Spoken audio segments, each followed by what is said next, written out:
कहानी उन आम घरों की है जहाँ खाने वाले तो कई, लेकिन कमाने वाला एक मर्द ही होता है।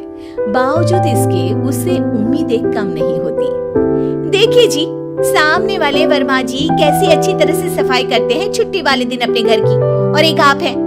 अरे यार, उनके पास कार है, ऑफिस पास में है और हफ्ते में 2 दिन की छुट्टी होती है, तो फर्क तो पड़ता है ना। मेरी तो शादी ही गलत हो गई।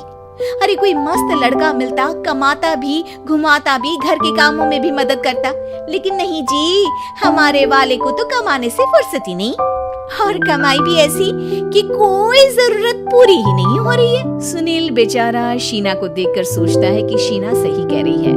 देखने में सुंदर है, घर का सारा काम कर लेती है, उसे तो कोई भी अच्छा लड़का मिल सकता था। क्या सोच रहे हैं? भागने का इरादा तो नहीं है? अरे नहीं मेरी प्यारी बीबी, मैं तो नहीं, पर डर है कि तुम नहीं कहीं भाग जाओ मुझे छोड़कर। शीला सुनील के मुंह से प्यार भरी बात सुनकर मुस्कुराती है। आप भी ना। सुनील एक दिन ऑफिस से घर आता है कि तभी शीना कहती है, सुनिए जी, वो मेरी सहेली आई थी, सारा दिन वो लोग यहीं थे, अब जा रही थी तो मैंने कहा नहीं नहीं, मेरे पति छोड़ आएंगे ना तुम्हें, तो रोक लिया मैंने। सुनील थोड़ी देर कुछ सोचता है, फिर कहता है, ठीक है, मैं कपड़े चेंज करके आता हूँ। अरे तेरे पति को तो लग रहा है कि अच्छा नहीं लगा। अरे नहीं नहीं, ऐसी कोई बात नहीं है, रुको मैं अभी उन्हें घर के कपड़े देकर आती हूँ। शीना अंदर जाती है जहाँ सुनील पलंग पर लेटा होता है। अरे क्या मजाक है, वो कह रही है कि आपने मुंह बना लिया।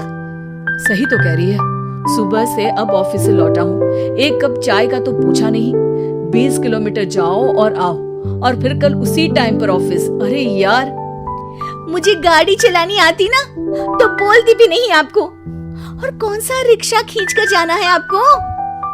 सुनील अब क्या बोलता। रात देर से आता है और सो जाता है। अगले दिन शरीर दर्द हो रहा है। अरे तो मत जाओ ना ऑफिस, चलते हैं ना मार्केट घूमने, फिर पिक्चर देखेंगे और रात में खाना खाकर घर वापस। सुनील जब सारे दिन की थकान वाला शेड्यूल सुनता है तो वो सीधे सीधे ऑफिस के लिए तैयार हो जाता है। अब आए दिन शीना की डिमांड बढ़ती ही चली जाती है और सुनील उसको पूरा भी करता, लेकिन एक दिन, ए जी मेरा भाई आ रहा है, उसे 2 लाख रुपए की जरूरत है। हाँ तो मैं क्या करूँ शीना, मेरे पास इतने रुपए नहीं है। हाँ हाँ पता है नहीं है, लेकिन किसी से लेकर तो दे सकते हो ना। अरे मैं किससे मांगू, मेरे तो जानने में भी कोई नहीं है जिसके पास इतनी बड़ी रकम हो। तभी वहाँ शीना का भाई शीनू आ जाता है। जीजा जी कैसे हैं आप?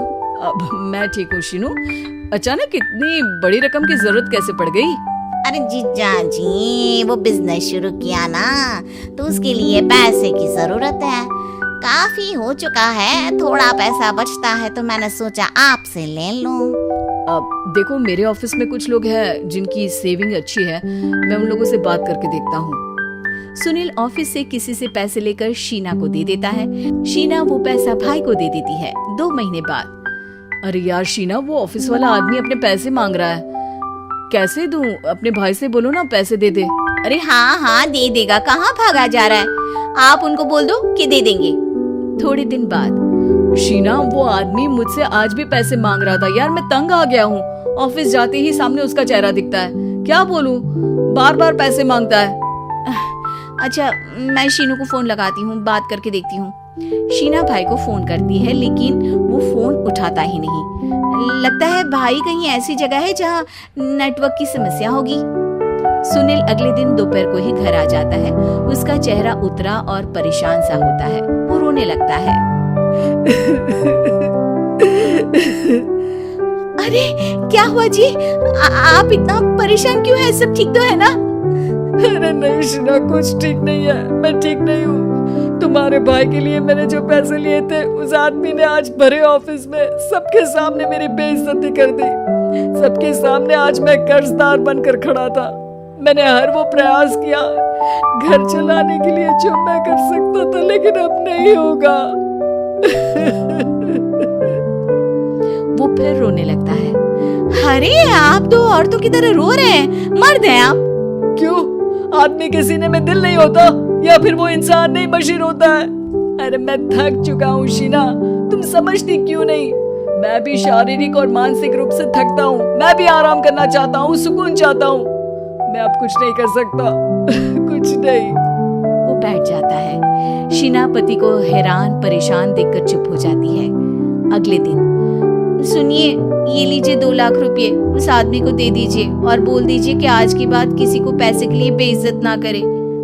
सुनील पैसे देखकर राहत की सांस लेता है। अरे शीना, तुमने तो मेरा बहुत बड़ा काम कर दिया। अब मैं शान से ऑफिस जा सकता हूँ। लेकिन ये पैसे आए कहाँ से? ये पैसे मैंने अपने गहनों को गिरवी रख कर लिया है। तुम ठीक रहो, निश्चिंत रहो, मैं बस यही चाहती हूँ। मुझे माफ करना, पर अब मैं समझ चुकी हूँ कि मर्द को भी दर्द होता है।